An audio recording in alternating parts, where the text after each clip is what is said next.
తిరుమల శ్రీవారిని గురువారం ఉదయం అర్చన సేవలో ఏపీ బీజేపీ అధ్యక్షుడు మాధవ్, ఆర్ఎస్ఎస్ నాయకుడు శివప్రకాష్ సింగ్ దర్శించుకున్నారు. ప్రధాని మోడీ పాలన దేశాన్ని అభివృద్ధి పదంలో ముందుకు తీసుకెళ్తుందన్నారు.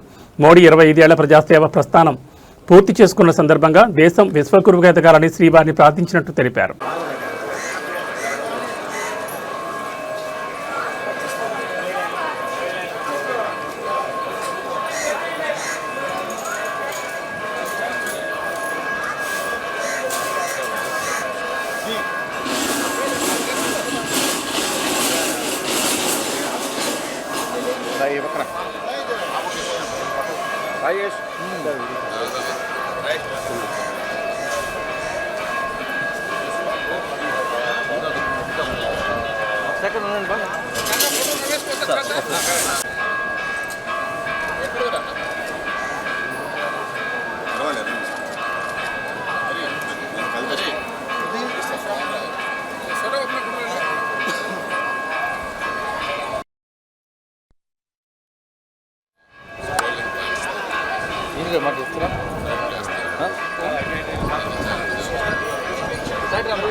నమో వెంకటేశ.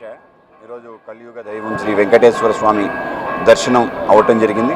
స్వామివారి యొక్క కృపా కటాక్షం దేశం పైన, ప్రతి పౌరుడి పైన ఉండాలని, ధర్మం, దేశానికి సంబంధించి అనేక రకాల విషయాల్లో నరేంద్ర మోడీ గారి దేశాన్ని ముందుకు తీసుకెళ్తున్నారు. 12 వసంతాల ఆయన యొక్క ప్రధానమంత్రిగా పరిపాలన పూర్తయింది.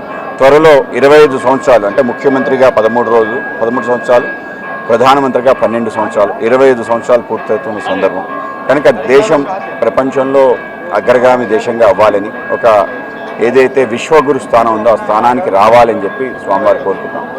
రాష్ట్రం, దేశం రెండింటికి ముందుకెళ్లే విధంగా, ప్రజలందరికీ కూడా సంక్షేమం, అలాగే అనేక రకాల ఫలితాలు అందే విధంగా, అందరికీ ఆనందం కలిగించే విధంగా కలియుగ దైవం ఆశీర్వదించాలని కోరుకుంటున్నాం. ఆ విధంగా ధర్మ కార్యక్రమాలు రాష్ట్రంలో మరింతగా పెరగాలని చెప్పి తిరుమల తిరుపతి దేవస్థానం సంబంధించిన అన్ని రకాల వ్యవస్థలు, అనేక రకాల ధూప దీప నైవేద్యాలు ప్రతి దేవాలయానికి అందే విధంగా ఆ స్వామివారి కటాక్షం కారణంగా సుమారు ఇవాళ వేలాది దేవాలయాలు ఆ విధంగా అలరాలుతున్నాయి.